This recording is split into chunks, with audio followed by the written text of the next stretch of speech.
2027년 두 번째 주일을 맞이하면서 여호수아 1장 7절 8절 말씀을 중심으로 치우침이 없는 삶, 이런 제목으로 말씀을 나누겠습니다.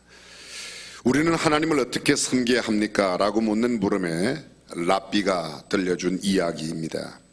옛날 어느 왕에게 두 친구가 있었습니다. 둘 다 유죄 판결로 사형을 눈앞에 두게 되었는데 왕은 이 친구의 우정을 생각해서 살려주고 싶었지만 국법을 어길 수 없어 머리를 짜고 국리 끝에 아주 현명한 또 다른 판단을 내려 그 판결을 내렸습니다. 판결의 내용은 깊은 계곡 낭떠러지 사이에 밧줄을 팽팽하게 걸어놓고 그 위를 걸어 만약 맞은편 쪽으로 안전하게 도착하는 자는 생명을 건질 것이라고 했습니다.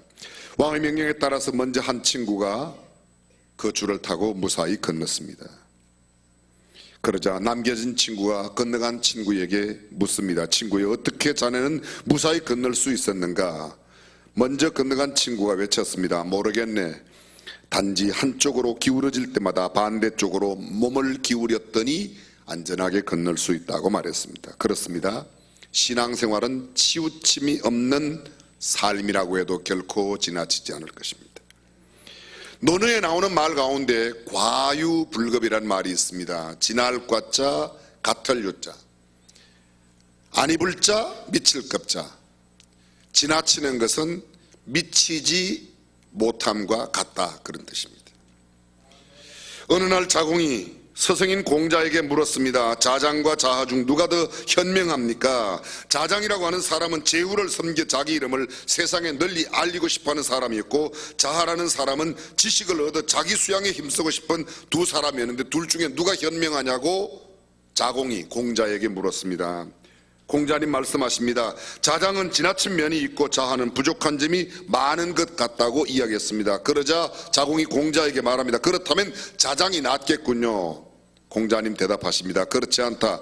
지나침은 미치지 못한 것과 같다. 소위 중용을 해야 된다고. 지나친 것이나 미치지 못한 것이나 같다는 말입니다. 그렇습니다. 지나치거나 미치지 못하거나 둘 다 좋은 것이 아닙니다. 어느 쪽으로든 기울는 것은 바람직한 일이 아닙니다. 무너지고 넘어지는 것은 대부분 쏠림 때문에, 치우침 때문에, 불균형 때문에 넘어지는 겁니다. 균형이 바로 잡혀있는 건물 어떤 것도 넘어가지 않습니다. 그런 면에서 균형 잡힌 그리스도인의 삶이야말로 얼마나 소중한지 모릅니다. 근데 균형 잡힌 그리스도인들을 만나는 게 좀처럼 쉽지 않습니다. 대부분의 사람들이 어디론가 조금 더 치우쳐 있기 마련입니다. 거대한 항공모함, 어떤 큰 배, 모든 배의 안전에 가장 중요한 것은 균형을 잡는 평형수입니다. 세월호 사건 이후에 온 백성들이 평형수에 관해서 아주 전문가가 다 되었습니다. 배에 실는 짐의 양, 그 하중에 따라서 또는 여객의 숫자에 따라서 평형수를 얼마만큼 채우고 얼마만큼 배의 균형을 누리는가가 배를 안전하게 운항하는 가장 결정적인 요소가 됩니다. 에어버스 380을 비롯한 모든 비행기의 안전 운항에 가장 중요한 것이 무엇인가? 화물을 실을 때, 여객을 실을 때 어떤 자리 배치를 해서 비행기가 균형을 잘 잡아야 테이크오프, 이륙도 쉽고 랜딩하는 착륙도 안전하게 할 수 있다는 겁니다.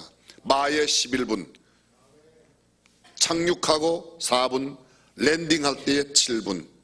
이때가 가장 위험한 때라고 합니다. 균형이 있으면 넘어가지 않지만 균형이 없다면, 균형이 무너지면 무너집니다. 간혹 과중한 화물을 실은 화물차 짐칸에 있는 짐이 한쪽으로 쏠려갖고 가는 모습을 보면 보기만 해도 얼마나 불안한지 모릅니다. 근데 사람도 마찬가지입니다. 한쪽으로 치우쳐 있거나 쏠려 있는 사람은 불안한 사람입니다. 균형을 잃어버린 힘의 정치가 독재입니다. 빈익빈 부익부의 쏠림 현상이 세상을 불안하게 만듭니다. 진보와 보수, 좌파와 우파의 쏠림이 세상을 어지럽게 합니다. 국수주의, 과도한 민족주의, 인민재판, 마녀사냥이 다 무엇인가? 한쪽으로 쏠려있는 힘들의 결과로 나타난 것이고, 이것이 균형을 잃어버린 역사의 비극을 우리에게 보여주고 있습니다. 절대 권력은 절대 부패합니다.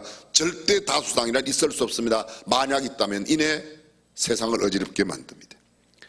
아무리 잘 달리는 육상 선수라고 할지라도 밟지 말아야 할 트랙의 라인을 밟으면 실격당합니다. 레인을 벗어난 빙상 경기 순서 입상할 수 없습니다. 무엇이든지 과하면 탈을 낳고 문제가 되고 고통과 대가를 치르게 되어 있습니다.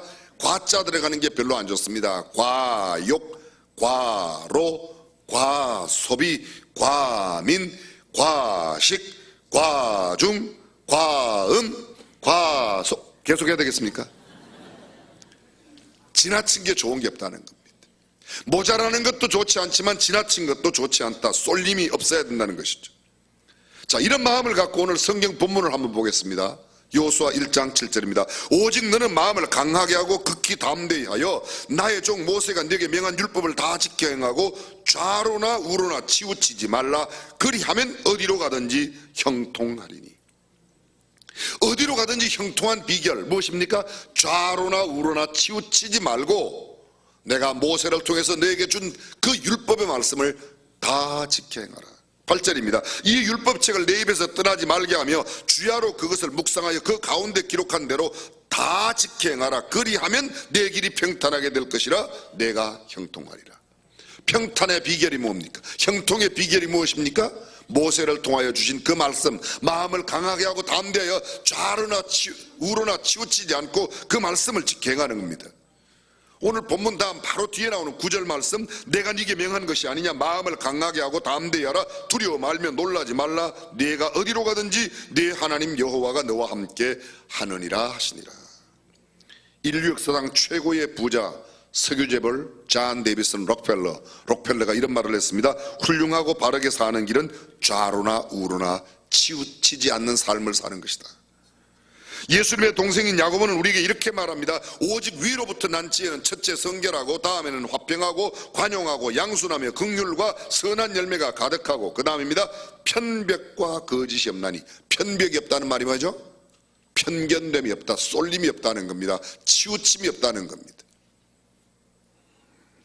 누구를 만나든 어떤 상황에 처하든 거짓과 편벽이 없어야 진실에 더 가까이 접근할 수 있고 모든 것을 공정한 눈으로 바라보게 되고 무엇이 참인지 정확하게 분별할 수 있습니다. 편벽이 없다는 것, 모든 것을 공의롭게 정직하게 본다는 것이고 매사에 치우침이 없다면 누구를 대하든지 한결같습니다. 외모나 경제적인 여건, 학벌 등 상대가 가진 조건에 따라 대하는 태도가 달라지지 않습니다. 그런데 우리의 경험을 통해서, 저와 여러분들은 경험을 통해서 알고 있습니다. 우리가 얼마나 편견을 갖고 쏠림 갖고 우리가 한쪽으로 치우친 시각과 눈을 갖고 있는가, 그런 태도를 갖고 있는가. 보십시오.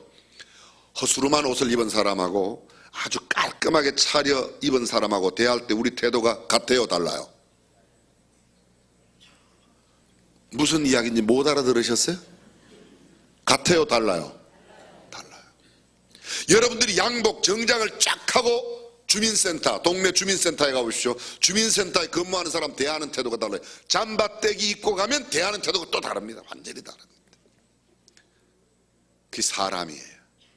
그 사람만 그런 게 아니라 우리도 마찬가지입니다.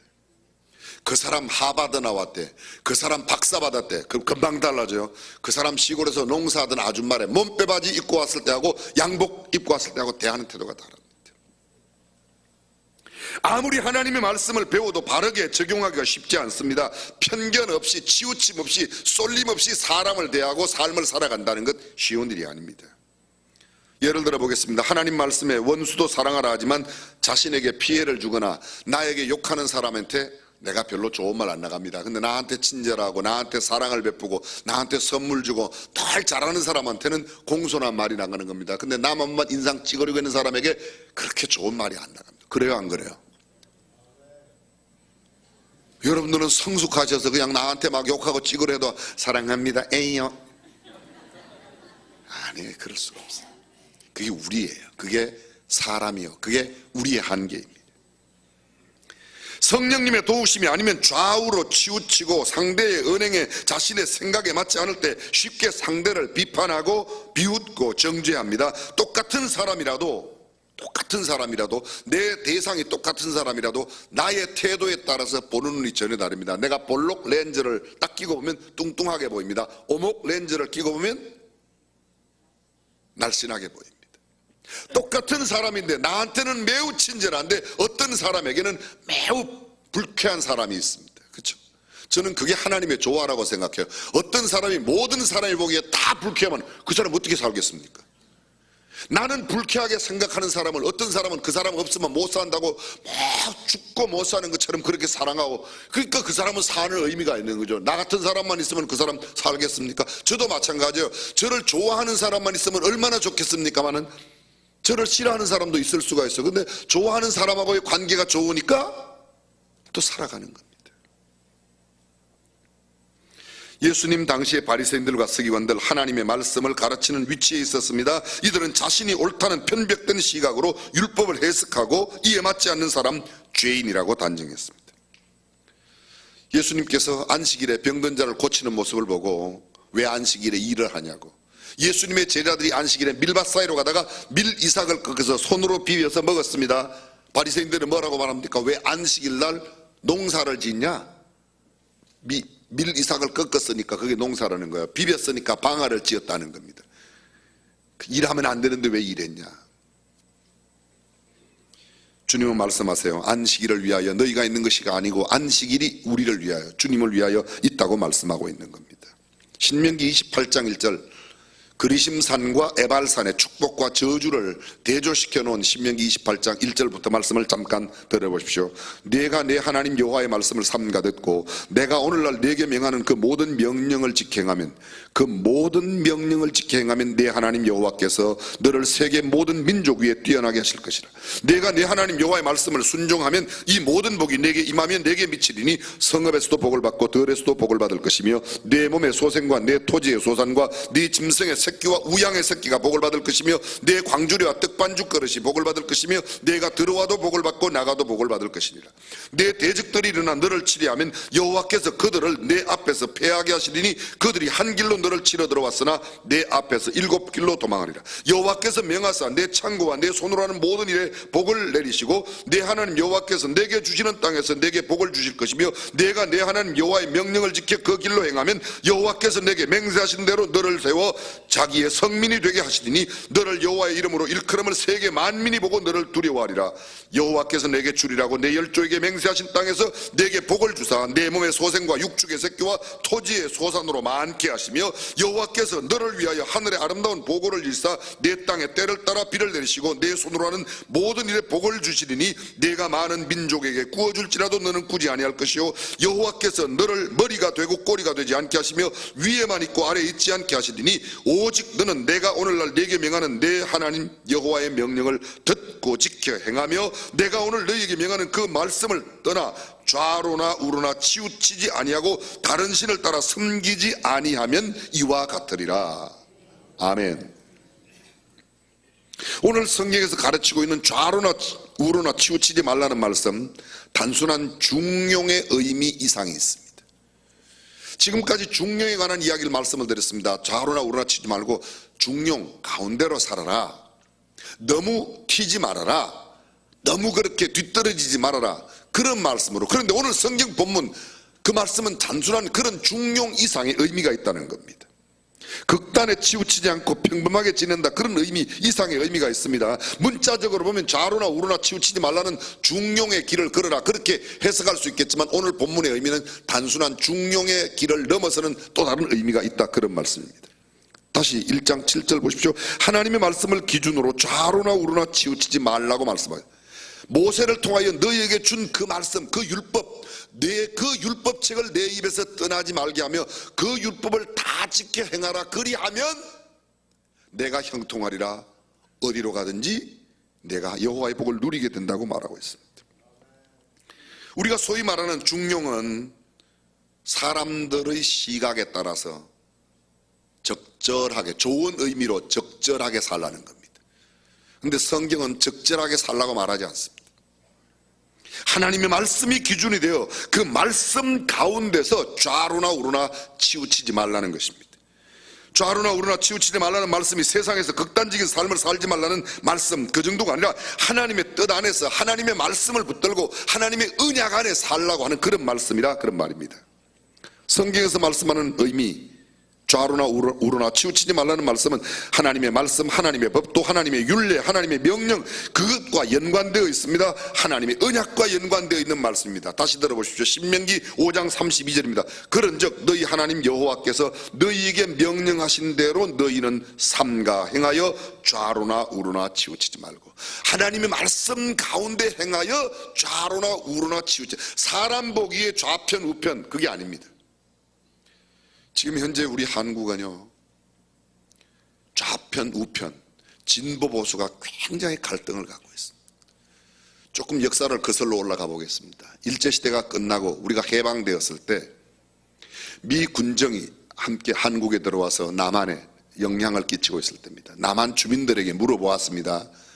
대한민국은 어떤 사람이, 어떤 나라가 되었으면 좋겠냐. 그때는 대한민국이라는 이름이 아직 생기기 전이죠. 이 나라가, 우리나라가 어떤 나라의 정체성을 가졌으면 좋겠냐. 78%가 사회주의 하자고 그랬어요. 나라 이름이 뭐예요? 박헌영 씨라는 사람이, 박헌영이라는 사람이 나라 이름을 조선인민공화국이라. 지금 북한의 공식적인 이름이 뭐죠? 조선 민주주의 인민공화국, 그게 북한의 이름이에요. 그 이름에 민주주의 뺀 게 남한의 박헌영 씨가 원래 세우려고 했던. 이승만 대통령 8.15 해방 때 안 들어왔습니다. 2달 뒤에 들어왔습니다. 이승만 박사 만나서 이야기합니다. 당신이 이 나라의 주석이 되어 주시오. 한 달 뒤에 또 김구 선생님들은 당신은 부주석이 되어 주시오. 박헌영 씨 마음속에 그 마음을 갖고 주민 전체의 78%가 사회주의 국가 만들자고, 나라 이름은 조선인민공화국. 근데 이승만 박사 이야기합니다. 나는 민주주의 배워왔어. 나는 신앙을 갖고 있는 교회 장로요. 그래, 나는 공산주의, 하나님을 부정하는 유물 사상의 사회주의를 할 수 없다고. 그리고 여기 세운 나라가 지금 현재 대한민국이라는 이름의 나라입니다. 그때부터 우리는 78%가 사회주의를 지지하고, 지금도 그 잔재들이 남아있고, 마치 북한 사람들하고 가까우면 좌파, 남한에 무슨 미국하고 가까운 이야기하면 우파, 이런 형태의 모습들이 우리에게 얼마나 많이 나타나는지 모릅니다. 근데 성경은 그런 좌파 우파 진보 보수가 아닙니다. 아무리 진보라도 하나님의 말씀에 위배되면 잘못된 겁니다. 아무리 보수라도 하나님의 말씀에 위배되면 잘못된 것이라고 인정하고, 하나님의 말씀을 기준으로 진보에서도 취할 것, 보수에서도 취할 것을 취하는 사람, 그 사람들이 그리스도인의 삶의 태도, 삶의 자세가 되어야 된다고 성경은 말하는 겁니다. 아멘. 이 우리의 태도여야 돼요. 더 이상 진보 보수의 논리에 우리가 계속 이렇게 휘둘려서는 되지 않습니다. 좌파 우파의 논리에 여러분, 바퀴는 좌측 바퀴만 커도 안 되고 우측 바퀴만 커도 안 됩니다. 좌우의 바퀴가 비슷하게 커야 합니다. 중요한 것은 좌우의 논리에서 말하고 있는 논리가 성경에 옳으냐, 성경적이냐 비성경적이냐, 하나님의 말씀에 맞느냐 맞지 않느냐를 기준으로 우리가 보아야 돼요. 이게 그리스도인의 삶의 태도입니다. 우파에서 이야기하는 것은 옳고 좌파에서 이야기하는 건 옳지 않고, 그런 법이 어디 있습니까? 좌파에서 말하는 건 옳고 우파에서 말하는 건 틀리고, 그런 법이 어디 있습니까? 성경 이외에는 유일한 절대 기준이 없는 줄로 믿습니다. 우리는 성경을 기준으로 살아가는 겁니다. 다시 신명기 17장 11절을 들어보십시오. 곧 그들이 내게 가르치는 법률의 뜻대로 그들이 내게 고하는 판결대로 행할 것이요, 그들이 내게 보이는 판결을 어기어서 좌로나 우로나 치우치지 말 것입니다. 하나님의 말씀을 기준으로 판결하라는 겁니다. 20절입니다. 그리하면 그의 마음이 그 형제 위에 교만하지 아니하고 이 명령에서 떠나 좌로나 우로나 치우치지 아니하리니 이스라엘 중에서 그와 그의 자손의 왕위에 있는 날이 장구하리라. 우파가 되면 장구하게 되고 좌파가 되면 장구하게 되고, 그런 말이 아닙니다. 하나님의 법도와 율례를 따라 살면 그 왕위가 영구하고 장구하리라고 말합니다. 신명기 28장 14절 다시 들어보십시오. 내가 오늘날 너희에게 명하는 그 말씀을 떠나 좌로나 우로나 치우치지 아니하고, 내가 너희에게 명하는 그 말씀, 하나님의 말씀, 하나님의 법도, 하나님의 율례, 하나님의 교회, 주의 말씀을 따라 살면, 좌로나 우로나 치우치지 않고 말씀대로 살면, 다시 말씀드립니다, 좌도 우도 하나님의 말씀에 맞는 것들만 우리는 수용한다는 거예요. 아무리 우가 이야기한다고 다 따라가는 게 아니고 좌가 이야기한다고 다 따라가는 게 아니라, 하나님의 말씀의 기준에 의해서 말씀을 따라 살아가는 삶을 살아야 하는 삶의 태도, 그것이 바로 우리 그리스도인들이 살아야 하는 삶의 자세인 줄로 믿습니다.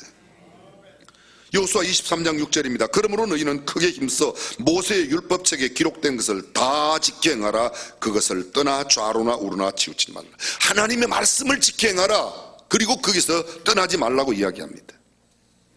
사사기 2장 17절에 보면 그들이 그 사사도 청종치 아니하고 돌이켜 다른 신들을 음란하듯 쫓아 그들에게 절하고 여호와의 명령을 순종하던 그 열조에 행한 길로 속히 치우쳐 떠나서 그와 같이 행치 아니하였더라.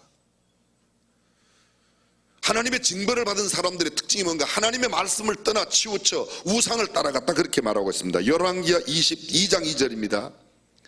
요시야 왕의 이야기가 나오는데 요시야 왕의 아버지는 왕위에 2년 있고 죽었습니다. 하나님한테 징벌을 받았습니다. 근데 아버지가 죽자 아들이 요시야가 왕이 되는데 요시야가 왕위에 오를 때 나이가 8살이에요 8살. 한마디로 말하면 왕 노릇을 잘 못하는 그런 어린 나이라는 겁니다. 근데 성경은 그 다음 말씀을 기가 막히게 써놓았습니다. 요시야가 여호와 보시기에 정직히 행하여 그 조상 다윗의 모든 길로 행하고 좌우로 치우치지 아니하였더라. 8살 어린아이였지만 그는 하나님의 말씀을 기준으로 나라를 다스리는 왕이 되었다는 겁니다. 그리고 그 왕의 왕조가 그 조상 다윗의 길로 행하여 하나님이 그 왕조를 축복하셨다. 우리는 잘 알고 있습니다. 요시야의 개혁이 이스라엘에 얼마나 큰 거룩한 영향력을 끼쳤는지. 나이가 문제가 아니라는 겁니다. 어떤 사회적인, 정치적인, 경제적인 연륜과 그런 것들, 돈이 많고 적음의 문제가 아닙니다. 권력을 갖고 못 갖고의 문제가 아닙니다. 하나님의 말씀대로 살아가느냐, 하나님의 말씀에 떠나 사느냐 하는 거예요. 욥기 23장 11절에 내 발이 그의 걸음을 바로 따랐으며 내가 그의 길을 지켜 치우치지 아니하였고, 요 23장 10절 말씀에 나의 가는 길을 오직 그가 아시나니 그가 나를 단련하신 후에는 내가 정금같이 나오리라. 내 발이 그의 걸음을 바로 따랐으며 내가 그의 길을 지켜 치우치지 아니하였고 내가 주의 말씀을 일정한 음식보다 귀하게 여겼다. 하루에 밥 먹는 거, 음식 먹는 것보다도 하나님의 말씀을 더 귀하게 여겼다. 욥이 고백하고 있는 내용입니다. 시편 기자가 말합니다. 여호와를 의지하고 교만한 자와 거짓에 치우치는 자를 돌아보지 아니하는 자가 복이 있다. 시편 125편에 자기의 굽은 길로 치우치는 자를 여호와께서 죄악을 짓는 자와 함께 다니게 하시리로다. 이스라엘에게 평강이 있을지어다. 잠언은 또 말합니다. 우편으로나 좌편으로나 치우치지 말고 내 발을 악에서 떠나게 하라. 하나님의 말씀대로 살면 그것이 선한 길이고 그것이 올바른 길이고 그것이 우리가 살아야 하는 길이라고 말씀하고 있습니다. 사랑하는 성도 여러분, 저와 여러분들은 삶의 기준이 뭡니까? 어떤 사람은 그렇게 말해요. 주께서 나의 오른손으로 나를 잡는다 그러니까 나는 우파다. 그런 거지 같은 해석입니다. 로마서 3장에 말합니다. 다 치우쳐 한 가지로 무익하게 되고 선을 행하는 자는 없나니 하나도 없다. 의인은 없나니 하나도 없으며, 바로 그 다음 말씀이 나오는 말씀이 이 말씀입니다. 우리는 다 의인. 자, 여쭤보겠습니다. 우리가 하나님의 말씀을 다 지킬 수 있어요, 없어요? 없어요? 예, 없어요. 그냥 제 소리에 흔들리지 말고 없어요. 근데 좌로나 우로나 치지 말고 다 지킬 수 없는데 왜 다 지켜 행하면 형통하라. 그러면 형통이 안 되지 않습니까? 다 지킬 수 없다면 형통이 안 되는데 다 지킬 수도 없는데 지키라고 말이 됩니까? 말이 돼요. 그러니까 하나님께서 하셨을 거 아닙니까? 이 말의 뜻이 무엇일까요? 바로 이 말은 이런 뜻입니다. 우리가 정말 율법의 조목조목을 다 지켜 행할 수 있다는 말이 아닙니다. 하나님의 언약의 말씀을 붙들고 살라는 거예요. 모세가 이 말씀을 전할 때 모세가 이미 이스라엘 백성들로 더불어서 하나님의 말씀을 떠나는 삶을 이미 경험했습니다. 이스라엘 백성들을 데리고 애굽에서 나와 광야 40년을 지나면서 하나님 앞에 우상 숭배하고 하나님을 대적하고 하나님을 떠나가고 애굽으로 돌아가자고 수없이, 그런데도 하나님은 이 모세를 통해서 율법을 주시고 이 율법을 지켜 행하고 좌로나 우로나 치우치지 아니한다. 그들은 알고 있어요. 내가 율법을 다 지킬 수 없다는 것을. 그러나 다 지키지 못하고 하나님을 떠나 살지만 율법을 붙들고 살고 하나님의 말씀대로 살면, 언약의 약속을 믿고 살면 그들 모두가 가나안 땅에 들어가게 되는 것을 믿어라. 바로 그 말씀이 이 내용인 것입니다. 이스라엘에게 법도를 실천하는 말 지킬 수 없죠. 우리가 성경 말씀을 다 지킬 수 없습니다. 지킬 수 없으니까 아무렇게나 행해도 된다, 그런 말은 아닙니다. 지킬 수 없음에도 불구하고 그 말씀을 붙들고 그 말씀대로 살려고 노력하고 하나님의 언약을 지키기로 애쓰고 노력하면 때로는 실수하고 잘못해도 범죄하여 주님으로부터 떠난 모습이 발견될 때도 결국은 우리의 삶은 젖과 꿀이 흐르는 가나안 땅에 들어가게 될 줄로 믿습니다. 모세는 신명기 5장 2절 3절에 이렇게 말합니다. 우리 하나님 여호와께서 호렙산에서 우리와 언약을 세우셨나니 이 언약은 여호와께서 우리 열조와 세우신 것이 아니요 오늘날 여기 살아있는 우리 곧 우리와 세우신 것이라 말합니다.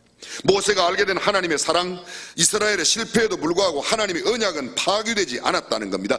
율법을 다 지키지 못하였지만 하나님의 언약을 붙들고 사는 사람은, 하나님의 말씀을 붙들고 말씀대로 살려고 하는 사람은 말씀을 다 지키지 못하여도 결국은 말씀을 다 지킨 것과 진배 없는 결과를 얻게 된다. 그러나 어차피 지킬 수 없는 건 내 마음대로 살겠다. 그건 하나님 앞에 버림받는다는 거예요. 결국 하나님의 언약 안에서 이스라엘의 죄는 결코 다 벗어나지 않고 용납이 된다는 겁니다. 그 자신을 스스로 뭔가 이루보려고 하는 내 노력으로 이루는 것이 아니라 하나님의 언약 안에 있으면 내가 실수하고 내가 때로는 좌절하고 절망하는 여러 가지 인생의 상황을 만나더라도 결코 우리는 망하지 않습니다. 이스라엘 백성들이 광야를 나가 마지막 요단강을 건너고 가나안 땅에 들어갈 때 맨 앞에 앞세운 게 뭐예요? 언약궤예요. 언약궤. 그 언약궤 안에 뭐가 들었어요? 10계명의 두 돌비가 들었어요. 아론의 쌍난 지팡이 들었어요. 그리고 뭐요? 만나 항아리가 들은 겁니다. 이스라엘 사람들 광야 가운데 지나올 때 하나님께서 그들을 인도하셨던 그 상징적인 그 하나님의 언약이에요. 그들이 잘 살아서 만나를 준 게 아닙니다. 그들이 하나님의 말씀대로 잘 지켜서 만나를 준 게 아니라 때로는 범죄할 때도, 그들이 심지어는 우상을 숭배할 때도 하나님은 만나를 계속해서 주셨어요. 만나를 주셨어요. 그러나 그 우상의 경험을 통해서 하나님을 떠나 사는 사람들이 어떻게 된다는 것을 그들이 깨우치고 배우고 또 돌아옵니다. 그래서 언약 안에 붙들고 계속 살면 가나안 땅에 들어간다는 겁니다. 사랑하는 성도 여러분, 우리가 이 땅에 살아가면서 그 어떤 세상의 논리와 철학보다도 이렇게 살면 부자가 된다, 그건 우리의 삶의 기준이 될 수 없어요. 가난한 가운데도 얼마든지 신령한 하나님의 사람이 있을 수 있기 때문에, 높은 지위에 올라가지 못해도 하나님의 법도와 율례와 규례대로 사는 사람, 하나님의 언약 안에 살아가는 사람은 하나님께서 그를 귀히 여길 것이고, 세상에서 그들이 아무리 부유하게 살아도 아무리 높은 위치에 살아도 하나님의 말씀 없는 그것은 모두가 다 허사라는 사실을 성경은 이야기하고 있습니다. 저와 여러분들 모두가 하나님의 법도와 율례를 붙들고 주의 언약을 지키며 좌로나 우로나 치우침이 없이 살아가는 성도가 되시기를 주님의 이름으로 축원합니다. 기도하겠습니다.